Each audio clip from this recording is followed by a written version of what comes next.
I never expected that a simple trip to run errands would turn into a confrontation that would leave me shaken. As someone with autism, I need the extra space that disabled parking spots provide. But when a woman approached me in the parking lot, accusing me of being a fake, things quickly escalated. Here's how it all went down. I was just trying to go about my day when I pulled into the parking lot. It was a typical day, nothing out of the ordinary. I had a few errands to run, and I was trying to get them done as quickly as possible so I could go home and relax. That's when I saw the spot, the disabled parking spot. I knew I had to take it. You see, I have autism. It's a condition that affects me in many ways, one of which is my mobility. I can't walk long distances without getting tired, and I need the extra space that the disabled spot provides. I parked my car and went about my business, thinking nothing of it. It wasn't until later that I realized what was about to happen. It wasn't long before I heard someone yelling. I looked up and saw a woman, probably in her late 40s, striding towards me. "What do you think you're doing?" she yelled, pointing at my car. "You're not disabled. You shouldn't be parking there." I was taken aback by her aggression. I tried to explain that I have autism and that it affects my mobility, but she wouldn't listen. "You don't look disabled to me," she sneered. "You're just faking it to get a good parking spot." I could feel my anger rising, but I tried to stay calm. "I'm not faking anything," I said firmly. "I need this spot because of my condition." But she wouldn't back down. "You should be ashamed of yourself," she continued, her voice getting louder. "You're taking away a spot from someone who really needs it." I could feel my anxiety increasing, and I wasn't sure how much longer I could take the confrontation. The woman started pacing back and forth, muttering under her breath. "This is ridiculous," she said finally, turning to me. "I don't believe you. You're just making excuses." I could feel my face getting hot. I had had enough. "You know what? You're not my doctor," I said, more forcefully than I intended. "You don't know anything about my condition, and you have no right to judge me." The woman looked taken aback, but only for a moment. "You're the one who's judging me," she snapped. "You're the one who's taking advantage of a system that's meant for people who are actually disabled." I could feel my blood boiling. "That's not true," I said, my voice shaking. "I have a disability, and I'm entitled to use this spot," the woman snorted. "Entitled? You're not entitled to anything. You're just a faker." I could feel my anxiety reaching its peak. I needed to get out of this situation, but I didn't know how. Karen started reaching for my car keys, and before I could stop her, she managed to grab them from my hand. She fiddled with them for a bit and made some scratches on the car door. At this point, I wasn't sure what she was trying to do. Was she trying to write something, or was she simply scratching the car for no reason? I quickly pulled her away from the car before she could do any more damage. I took a deep breath and tried to stay calm. "I'm not faking anything," I said firmly. "I have a disability, and I need this spot. You have no right to judge me." The woman just laughed. "Disability? You're not disabled, you're just lazy." I could feel my anger starting to boil over. "That's not true," I said, my voice shaking. "I have autism, and it affects my mobility. I need this spot to be able to go about my day." The woman just rolled her eyes. "Autism? That doesn't even affect mobility. You're just making excuses." I could feel my anxiety reaching its peak. I needed to get out of this situation, but I didn't know how. I took a deep breath and tried to stay calm. "Look," I said, "I understand that you're upset, but I'm not faking anything. I have autism, and it affects my mobility. I need this spot to be able to go about my day." I could feel my anxiety reaching its peak. I needed to get out of this situation, but I didn't know how. I took a few steps back and leaned against my car, trying to think. That's when I noticed something strange. The woman was looking down at the ground, frowning. "What's wrong?" I asked, my voice softening a bit. "Is everything okay?" She looked up at me, her eyes filled with tears. "I'm sorry," she said, her voice shaking. "I didn't mean to be so aggressive. It's just that my husband was in a car accident last year and he's been in a wheelchair ever since. I get so angry when I see people using disabled spots who don't really need them." I could feel my anger melting away. "I'm sorry to hear that," I said, my voice gentle. "But you have to understand that not all disabilities are visible. Just because someone doesn't look disabled doesn't mean they're not." The woman nodded, wiping away her tears. "I know," she said. "I'm sorry, I shouldn't have said those things to you."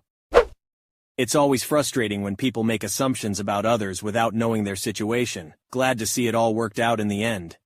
Yesterday, my husband parked his truck in front of my car, removed the car seats, and prevented me from leaving. He then threatened my life. I never expected my simple mistake to lead to this. One moment, I was ordering breakfast for my family. The next, my husband was threatening my life and preventing me from leaving. Here's how it all went down. All of this started because I accidentally deleted his meal when I ordered food on an app yesterday morning. All of our 3 kids, and us, are very sick with croup and ear infections. My husband woke up in a rage from being sick, hungover, and not having smoked any pot because I told him he has to stop smoking in front of the kids. He wanted caffeine and food so he could function. He put his order on the app, and I then did my order and placed it for priority delivery. Unfortunately, when I was deleting a meal that I decided I did not want, I deleted his meal off of the app. I didn't realize this had happened until the order had already been placed with priority delivery. I worked up the courage to go and tell him. I said, "I am so sorry. Please don't hate me, but I accidentally removed your meal. I can go get in the car and drive to get you the food that didn't get on the order." He starts getting in a rage about the situation, takes a look at the app and says, "Why is this so freaking expensive? You are making us bleed money." Again I say, "I can go get you the order from the actual store. I have some cash in my wallet." He responds, "Oh, you have cash in your wallet?" and laughs at me. He is getting more and more in a rage, saying that all he freaking needed was some caffeine and a stupid broccoli cheddar bread bowl to make him able to function. I have recently asked him to stop smoking pot and drinking in the morning so he can be more present, so I'm sure this is partially my fault, but also I recognize that this is his addiction issue and not mine to solve. I have tried everything. I notice his signs of aggression setting in, so I take the kids in another room. They're all screaming and crying, clinging to me, and he rips the baby gate off of the master bedroom door and throws it across the hallway. The master door is already ripped off halfway from him slamming it so many times. I'm in the room with the kids, and I decide that croup and all, we are not going to stay here with him acting like this. I pack 3 bags with the kids' clothes and mine and plenty of diapers since all 3 are still in diapers. The order arrives. The bell rings, he doesn't answer. Rings again. He says, "God damn it," opens the door, says thanks, slams the door, and throws the food on the table, spilling the drinks. He comes in and says, "Where are you going? You aren't leaving with my kids." Then he sees I'm packing the bags and says, "Oh, you're packing day bags? No way," and goes to rip them out of my arms. He twists my wrist while pulling, then gives up and drops the bag, and he grabs his keys, rips the car seats out of my Tahoe, and throws them in the garage. Parks his long bed truck in front of my Tahoe so I can't leave. When he left the house to do this, I grabbed my phone and pressed record on voice memo because this is the 100th argument like this over his rage, and he always says the worst things to me about how he will ruin me and take the kids from me. I tell him if he does not move his truck, I am calling the police, and I have a right to leave. I dial 911 and say, "Go move your truck and go put those car seats back in my car right now, or I am calling the police. I have a right to leave with my children." He refused, and said I am not going anywhere, and we can sit here and work this out like adults. I tell him I am done. I want a divorce, and I cannot live like this anymore. He said that if I divorce him, he is going to take everything from me. I will have nobody. I will have nowhere to go. I will have no kids, and I'll never see them again. He claimed to me good luck getting child support because he makes $250,000, but only claims $70,000 on his taxes. He said he has evidence against me to take my kids from me, and I'll never see them again. He said he is allowed to smoke pot because it's decriminalized. He couldn't remember the last time he had been sober from alcohol, just one day when I inquired about it when stating that I want a divorce. I've tried everything. I've shed every single piece of myself to make him happy instead of angry and help him be sober, and it's never worked. I said, "I do not want you. I used to want you. I used to think I could do it, but I can't." I said I want an amicable divorce and he can have the kids as much as he wants. He has to be sober when he has them, and if he isn't, I'll document it. He said that is not how this is going to play out. I said, "Well, I don't know what to do, but I'm done. I cannot live in fear and anxiety any longer." He looked at me, said the typical, "Well, this is a huge wake-up call. I'm going to throw away all the pot, I'll move the beers to the fridge, and I'll get sober." I don't remember what I said, but I just stopped there and went back to my care tasks. I said, "I have to breastfeed the baby. She needs a nap. Please leave me alone." I shut the kid's door and got her down for a nap, and I didn't see him around. I think he was in the driveway putting the car seats back but left his truck there. He took a hot bath and read a book called Man in the Mirror, some Christian men's book, I guess. He said it's helping him already. He got on the phone with his sober friend while rolling a joint for a rainy day. He tried to give all the weed to the other dad across the street who smokes, but he didn't want it because he's trying to quit. He left the house to go buy paintbrushes, and came back intoxicated or high after 2 hours gone. He started love-bombing me, hugging me, touching me, kissing me, and wouldn't leave me alone. I wanted to throw up from anxiety. He forced me to put the ring back on my finger. He drank beer and smoked before bed. I just want someone in my life to love me enough to be sober and kind, to love my kids enough to be sober. I don't want to ruin him. I don't want to destroy him. I just want some peace in my life because I deserve that. I am a mom who does everything. If I don't, it won't get done. We have an autistic 4-year-old, 2,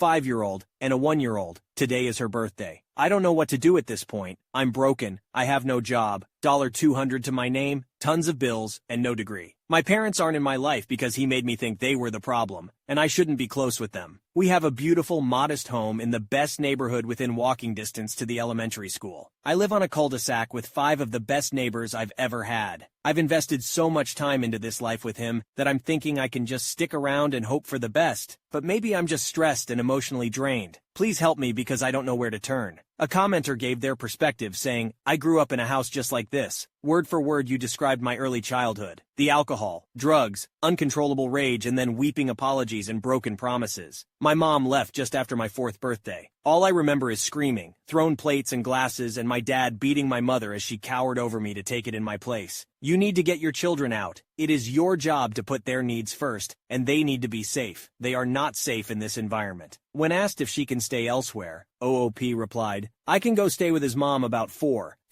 HRs away. It's spring break, but my son has to be back in school on Monday. Another Redditor said, part of the reason your son is doing badly is because he's in an abusive alcoholic addict home. He won't get better until he is out of this dire situation. You need to put your love for your kids first or they will end up as addicts in abusive relationships. UOP seemed to be in denial about the situation and said, it just really sucks because I'm sitting here feeling defensive over the entire situation and scanning my post for exaggerations, but there just aren't any. It's really hard to hear my husband is abusive to me. I truly love him and honestly want a family life with him, but I can't do any more than I have done at this point. I am broken and tired, empty. When asked if she can ask him to leave and find somewhere to go until he is in a drug alcohol program, UOP replied, maybe I'm just used to it by now and he's always gone. He's home for a few HRS in the evening and leaves first thing every morning. I really don't want to change things for my oldest, and we are all so sick right now too. Maybe I can ask him to go leave and find somewhere to go until he is in a drug alcohol program. UOP also said, I am not leaving my house. I am a primary caregiver to my 3 children who are 4, 2, and 1. I will not lose this residency, and I have documented everything. I am pretending I am okay with his current resolutions, telling him to get into AA and stop the substances. If he has another outburst, I am calling the police. In response to someone saying that OOP's husband is abusive, OOP said, I grew up with my dad choking my mom, slamming me against cabinets and pulling my hair out. This isn't physical. He's always been angry when things don't go right. This is the worst event we have had in our relationship, I would say. Usually it's just muttering under his breath and slamming doors really hard and screaming at me. But he's always been able to go smoke or drink and uses that to calm down. He doesn't have that anymore, and that is because of me putting my foot down and saying no more substances in the home. UOP also gave some mini updates on her situation, saying that she called a neighbor, her brother, and a domestic violence shelter for help. She packed a bag and threw away all the pot and beer in her home. She told her husband that if he ever comes home high or drunk or smokes or drinks again, to not come home and find somewhere else to live. OP left the following update. I know that I updated in a comment on my last post, but I just wanted to let everyone know that I am safe and away from my home. My husband again entrapped me. This time he took the car seats and put them in his truck and left the house. Then he shut off my cards, turned my phone off, and shut down the Wi-Fi. I called the police. After an hour and a half waiting for the cops, he showed up and I had locked the doors. He busted through the unlocked window screen and came inside the house that way. When I told him the cops were on the way, he looked shockingly calm. Tried to go get the seats out of the truck, but I was videoing him outside, so he pretended to take trash out. The female officer took my statement and was so sweet and understanding. She didn't tell me what to do, but her eyes said it all. She got her phone so I could call the shelter, and they got me scheduled for an appointment with the advocacy group on Thursday. I was able to pack my belongings, as much food as possible, and get out of there. I forgot so much stuff. I was so anxious. He came back inside because he asked to say goodbye to the kids. He was dramatic and acting like I was psycho, making comments like, "Why are you staring at me?" and "Dang, that's a lot of food to take for such a short trip." I stayed calm and asked him not to shut my phone off again and not shut the cards down in front of the cops. He agreed not to. As soon as I packed kids and left, he drained our checking, made a new checking account, canceled all of our cards, turned my phone off, and texted me through iMessage saying he loves me and this will be a great reset button. About an hour later, he had adult content delivered to the house. I am so broken, so sad. I feel so stupid. I love this man so much, but I have to divorce him. I cannot let him continue to treat me this way. I want some peace and happiness so badly that it hurts. Someone please comfort me with some resources and tips because I can't sleep sitting here watching Bluey way past when the kids went to bed. I am so sick to my stomach and my entire body is feeling the shock of today's happenings. Thank you so much to this community. I couldn't have done it without all of you. I wouldn't even be calling this abuse if I hadn't made that post and heard from each of you. I want all of you to know, I read each and every single comment and took it all to heart. Blessings to each of you from the bottom of my heart. In 20 minutes it will be a new day here in Texas and my new life will begin. Asterisk asterisk mini update from OOP in comments. Asterisk asterisk. Can everyone please help me? My husband just sent me this text and I am utterly confused at this point. He is such a smooth talker. I have absolutely no idea how he knows about the neighbors helping me. I saw that you brought by your mother and the neighbors yesterday afternoon. Sorry that the house was a mess as I left early around 7:30 for work and really wasn't in a mindset to pick up after everything the day before. I'm genuinely happy to see that this has brought you closer with your parents. It's a silver lining out of this whole situation. It is disappointing though to see you escalate this whole situation well beyond what is truly necessary with the cops and all of this drama when marriage counseling, church, and short-term separation are logical progressions that we could have pursued. We always said that the best marriages handle their problems with each other directly, so I really don't understand why you have the desire to continually air out dirty laundry with the whole neighborhood/family when I only speak highly of you to others. Some of the twisted truths that I've heard you tell people are just flat-out lies, dark fabrications or embellished stories to portray the victim when we could all just be honest, forthcoming in order to grow from the situation. There is so much potential in our relationship if we just join together to grow emotionally, mentally, and spiritually. But it seems like our growth has stalled by us not seeing eye to eye and carrying hurt from words that have been said in the past in difficult, trying moments. For that, I really am sorry. I know that while I have never gotten even remotely physical and hardly raise my voice or call names,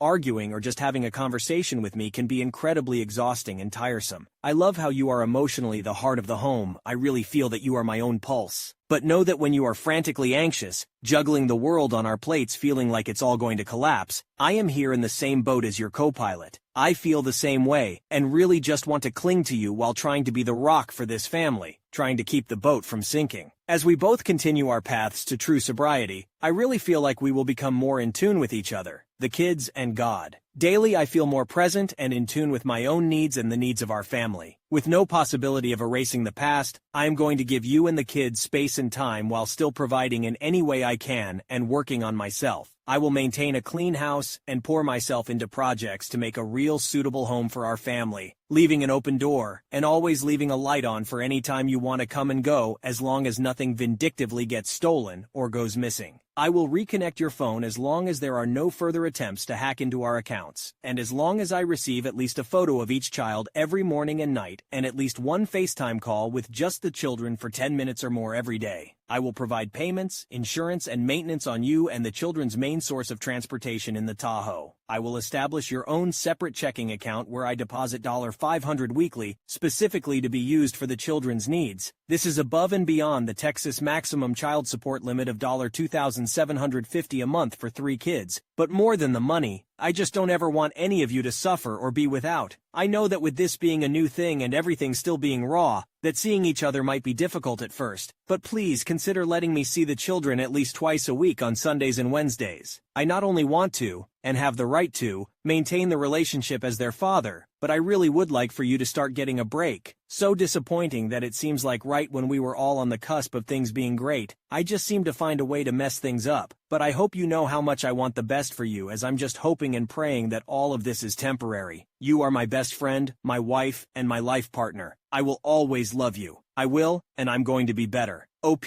posts an update, saying that she found out that her husband has been secretly tracking her. Help! I have 2 Apple AirTags that just started beeping. How do I disable them? Right now is the first moment I'm having today to calm down and center myself. I'm breastfeeding my last baby. I keep reminding myself that he's the one who did this, not me. My kids are struggling to adjust, lots of tears, and my autistic son isn't doing well right now, coping without his routine and his space. Thank God for his favorite show, SpongeBob and peanut butter and jelly sandwiches. I made sure to bring his special plate he always eats on. Today I waited for my family to come by and go with me to get a protective order, then a police escort to my house. While waiting for my family, I heard a beeping and realized an AirTag was going off in my wallet. He located me. He immediately texted me saying the address where I am. Said he's coming here if I don't send pictures of the kids. I didn't respond. Waves of panic and anxiety, entire body trembling, crying, so scared. I called the police. They showed up, but there was nothing they could do. The officer just kept saying, "I don't know what you expect me to do." He left. Family came and we went to the courthouse to file an order. They told me I can fill out 1.5 hours of paperwork for a 2-year restraining order that is very difficult to obtain, but encouraged me to take it to my meeting tomorrow with the shelter, and they know what to do to help me get my safety in order. Immediately after leaving, he texted me, "What were you doing at the courthouse?" I called the shelter, and they helped me disable any location services on my phone. I debated for hours if I should go get my stuff. I knew it was my last chance. He gets off at 7. At 2 p.m., I showed up to my house, knocked on every door, and told all my neighbors to please call the police if he pulls up. 2 neighbors helped me grab every single stitch of my kids' clothing, remove the magazine from the gun, and get all my documents, clothes, food, toiletries, and my very personal journals with my thoughts and feelings from the past years. I'm so numb. I'm so drained. But as I took the last load of dirty clothes in a hamper to my car and shut the door, I started laughing. I felt more proud of myself than anything I had ever done. I am safe. I won't go back. I'm filing for divorce tomorrow. He must be a psychopath because I don't know how what he did is legal whatsoever. I didn't file a protective order and I'm regretting it because he can become so unhinged so quickly. I am really tough and have been through so much adversity in my life, but I feel like this is absolutely crushing. Nothing has ever hurt like this. Thank God I come from a long line of really strong freaking women and had the power to just say, enough is enough, and go get the life I deserve. I'm leaving behind everything I've known trapped inside 4 walls. I'm so attached to my house because it's been my prison, but I'll find roots somewhere new again soon. Wow, that was a really intense story. It's so sad to see how addiction can tear families apart like this. I hope she and her kids are able to find safety and peace moving forward, sending love and support to her during this difficult time. If you enjoyed today's story, be sure to check out another video on your screen now. Submit your own stories at you'rethejerk.com. Subscribe now, or you're definitely the jerk.